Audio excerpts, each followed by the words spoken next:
Hello everyone, welcome back to our YouTube channel. If you are new in this channel तो please मेरे को subscribe करना, like करना, bell icon पे click करना, जिससे हमारी वीडियो की नोटिफिकेशन आप तक सबसे पहले पहुंचे। तो प्लीज़ आइए स्टार्ट करते हैं हम आगे का लेक्चर।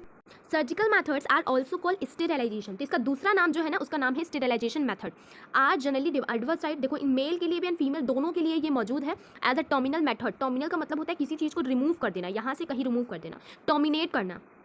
तो ये मेल एंड फीमेल पार्टनर दोनों के लिए मिलता है जनरली। और टर्मिनल मेथड होता है जिसमें कि हम क्या करते हैं, प्रेगनेंसी को अवॉइड करने का काम करते हैं। ये देखो, ये वेसेक्टोमी है। वेसेक्टोमी से कुछ समझ में आ रहा है? वेसेक मतलब वास्ट डिफरेंस, ऐसा कुछ रिलेट कर पा रहे हो? एंड सेकंड है हमारे पास ट्यूबेक्टोमी। तो ट्यूबेक्टोमी से आप कुछ रिलेट कर पा रहे हो? ट्यूब लाइक मतलब फ्लोपियन ट्यूब लाइक। इसमें कुछ नहीं होता, आप ये दोनों फिगर देखो, ये मेल रिप्रोडक्टिव पार्ट है, ये फीमेल रिप्रोडक्टिव पार्ट है। हमने चैप्टर 2 में पढ़ा था। तो वेसेक्टोमी में करते क्या है, सिंपल सा मेथड होता है। इसमें जो वास्ट डिफरेंस होता है ना, ये वास्ट डिफरेंस के पार्ट को ऐसा कट कर लेते हैं, हम थोड़ा सा कट कर देते हैं, साथ में इन दोनों को टाइड कर देते हैं। हम क्या करते हैं, टाइड कर देते हैं, समझे आप? टाइड कर देते हैं। क्या करते हैं? टाइड। टाइड मतलब होता है कि किसी जो यहाँ की कुछ लेयर्स मसल्स या फिर कुछ हम क्या करते हैं, नर्व्स लेते हैं, उनको हम बाइंड कर देते हैं। कट करने के बाद टाइट कर देते हैं। एंड ट्यूबेक्टोमी में हम क्या करते हैं, फलोपियन ट्यूब के एक पार्ट को कट करके टाइट कर देते हैं, समझे आप? ये स्ट्रक्चर है सर्जिकल इन्वर्शन ब्लॉक गैमेट। अब देखो इसमें होता क्या है, इसमें देखो गैमेट बनता कहाँ है। तो मेल में जो ये आपको दिख रहा है, क्या दिख रहा है, इसको क्या बोलते हैं, टेस्टीज। तो टेस्टीज में गैमेट का फॉर्मेशन होता है। एंड फीमेल में कहाँ होता है, ये ओवरी दिख रही है,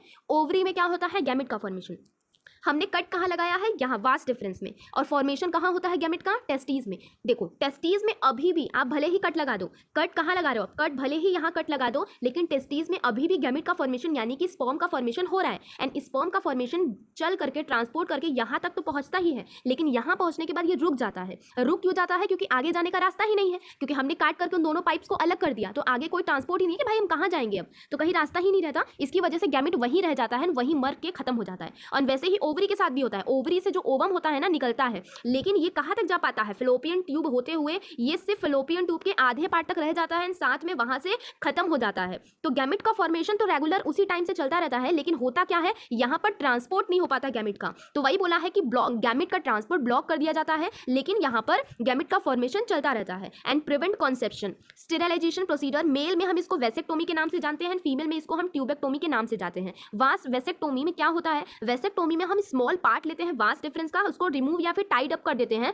स्मॉल इंसीजन लगाते हैं स्क्रोटम में और वहां से हम उसको टाइड अप कर देते हैं। ट्यूबेक्टोमी में क्या होता है, ट्यूबेक्टोमी में स्मॉल पार्ट लेते हैं फलोपियन ट्यूब का, उसको रिमूव करते हैं, उसको टाइड अप कर देते हैं, स्मॉल इंसीजन यहाँ पे कहाँ लेते हैं, यहाँ पे स्क्रोटम में, यहाँ पे एब्डोमेन में, या फिर वेजाइना से होते हुए एब्डोमेन में स्मॉल इंसीजन लगा लेते हैं। ये जो दोनों टेक्निक्स होते हैं ना, ये हाईली इफेक्टिव माने जाते हैं, लेकिन इसकी रिवर्सिबिलिटी बहुत पुअर होती है। हाईली इफेक्टिव होते हैं लेकिन रिवर्सिबिलिटी पुअर होती है। क्योंकि यहाँ पर रिवर्सिबिलिटी पुअर इसी वजह से होती है क्योंकि अब तो क्या भाई, आप कंसीव जिंदगी में कभी नहीं कर पाओगे, क्योंकि यहाँ पे गैमेट का ट्रांसपोर्ट ही ब्लॉक कर दिया गया है।